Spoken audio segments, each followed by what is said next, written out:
Good morning student. आज हम class 6 को चैप्टर 10 शहीदों के पत्र हिंदी लिट में पढ़ा रहे हैं। स्वतंत्रता प्राप्ति के लिए कुछ युवा क्रांतिकारियों ने सशस्त्र क्रांति करने का निश्चय किया।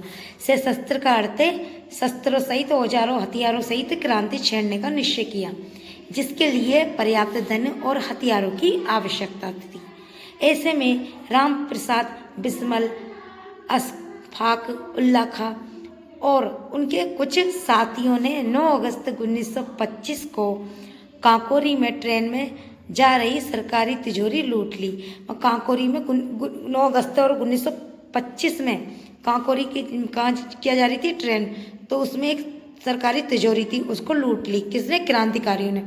ये घटना इतिहास में काकोरी कांड के नाम से जानी जाती है, जिसके लिए राम प्रसाद बिस्मिल, अशफाक उल्लाह खां और उनके सभी साथियों ने फांसी की सजा दी गई। यह पत्र राम प्रसाद बिस्मिल ने फांसी पर चढ़ने से 3 दिन पहले अपनी माताजी को लिखा था। अब देखते हैं उन्होंने अपनी माता को क्या लिखा था।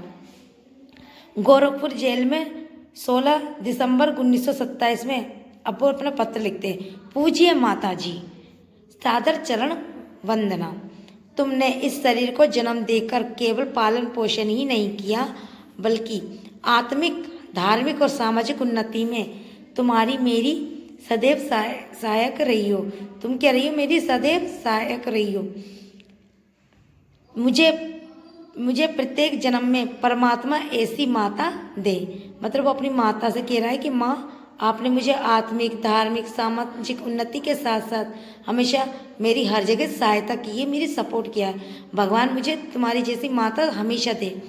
महान से महान संकट में तुमने मुझे अधीर नहीं होने दिया। कितने भी संकट हो, कभी आपने मुझे गिरने नहीं दिया, मतलब डाउन नहीं होने दिया। सदैव अपनी प्रेम भरी वाणी को सुनाते हुए मुझे सांत्वना देती रही। तुम्हारी ममता की छाया में मैंने अपने जीवन में कोई कष्ट अनुभव नहीं किया। वो क्या कह रहा है कि तुम्हारी जो ममता भरी छाया थी उसमें मैंने कभी भी कष्ट का अनुभव नहीं किया, दुख अनुभव नहीं किया। इस संसार में मेरी किसी भी भोग विलास तथा सुख की इच्छा नहीं थी। केवल एक इच्छा है, वे ये कि एक बार श्रद्धा पूर्वक तुम्हारे चरणों की सेवा करके अपने जीवन को सफल बना लेता। वो क्या सोचता है कि जीवन में मुझे कोई भोग विलास की, ऐश आराम की चीज़ों की आवश्यकता नहीं है। बस मैं ये चाहता हूँ कि एक बार मैं तुम्हारे चरणों में बैठ करके तुम्हारी सेवा करूँ और अपने जीवन को सफल बना लूँ। किंतु ये इच्छा पूर्ण होती नहीं दिखाई देती, क्योंकि 3 दिन बाद उसे फांसी की सजा थी। इसके कारण वो क्या कह रहा है कि इच्छा मेरी पूरी नहीं होगी, क्योंकि शीघ्र ही मेरी मृत्यु का संवाद सुनाया जाएगा। माँ, मुझे विश्वास है कि तुम ये समझकर धैर्य धारण करोगे कि तुम्हारा पुत्र माताओं की माता यानी भारत माता की सेवा में अपना जीवन समर्पित कर गया। कि माताओं की माता कौन है? अपनी भारत माता, अपनी भूमि। इस पर तुमने क्या, इसमें उसने क्या करा? उसकी सेवा में अपना जीवन अर्पित कर दिया या समर्पित कर दिया। उसने तुम्हें शहीद की माँ होने का गौरव दिया। कि किसकी माँ हो तुम? शहीद की। जब स्वाधीन भारत का इतिहास लिखा जाएगा तो किसी पृष्ठ पर उज्ज्वल अक्षरों में माँ तुम्हारा नाम अवश्य लिखा होगा। किसका? उस शहीद की माँ का नाम। जन्मदात्री वरदों की अंतिम समय में मेरा हृदय दृढ़ रहे। मतलब मेरे जो अंतिम समय जब मुझे फांसी दी जाएगी तो मेरा हृदय क्या रहे? मजबूत रहे, दृढ़ रहे, और तुम्हारे चरण कमलों में प्रणाम अर्पित कर परमात्मा का स्मरण करता हुआ शहीद हो जाऊं। इसी पवित्र भारत भूमि पर एक बार फिर जन्म लूं, इसी आशा के साथ तुम्हारा बेटा राम प्रसाद बिस्मिल। अपने राम प्रसाद बिस्मिल ने अपनी माँ को ये पत्र लिखा था। 19 दिसंबर 1927 को ही अशफाक उल्लाह खां को फैजाबाद में जेल में फांसी दी गई। फांसी के लिए जाते समय वे हाजियों की भांति कलमा पढ़ते रहे। मतलब जिस तरह नमाज अदा करते हैं ना, उसी तरह से वो क्या करते थे? कलमा पढ़ते रहे। उन्होंने उपस्थित जनता से कहा, मेरे हाथ इंसानी खून से कभी नहीं रंगे, मेरे ऊपर जो इल्ज़ाम लगाया गया है वह क्या है? गलत। अशफाक उल्ला खान ने भी फांसी के तख्ते पर चढ़ने से 3 दिन पहले ये पत्र लिखा था। मेरे प्यारे देशवासियों, भारत माता को आज़ाद करवाने के लिए रंगमंच पर हम अपनी भूमिका अदा कर चुके हैं। गलत किया या सही, हमने जो भी किया स्वतंत्रता पाने की भावना से किया था। उन्होंने ट्रेन को लूटा था ना, तो लूटना चोरी करना एक गलत काम है। तो वो कह रहा है कि हमने जो गलत या सही काम किया सिर्फ स्वतंत्रता पाने के लिए ही किया है,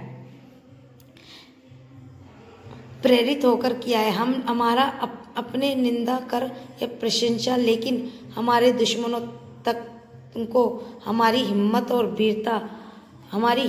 वीरता की प्रशंसा करनी पड़ी। मतलब जो हमने ये कार्य किया ट्रेन का लूटने का, इसकी प्रशंसा करे, ये इसको गलत बताए।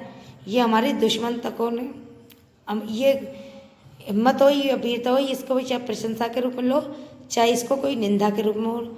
ये कुछ लोग कहते हैं कि हमने गुलामी को नहीं सहा और देश में आतंकवाद फैलाना चाहा, पर ये सब गलत है। हमारे कितने ही साथी आज भी आज़ाद हैं, फिर भी हमारे किसी साथी ने कभी किसी को नुकसान पहुंचाने वाले तक पर गोली नहीं चलाई। ये हमारा उद्देश्य नहीं था। हमें तो आज़ादी हासिल करने के लिए देश भर में क्रांति लाना चाहते थे। क्या करना चाहते थे हमने कोई गलत काम नहीं किया था लूटपाट करके कि उसमें सरकारी तिजोरी में। हम तो सिर्फ हथियार खरीदने के नजरिए से लूटपाट की थी। अब आप इसे चाहे निंदा समझो चाहे गलत समझो, हमने सिर्फ देश को आज़ाद कराने के लिए ये सब कार्य किया था। ये कौन कह रहा था? रामप्रसाद बिस्मिल।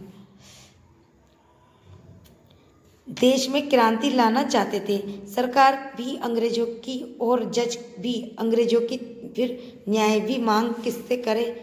जजों ने हमें निर्दयी, बर्बर, मानवता पर कलंक आदि विशेषणों से पुकारा थे।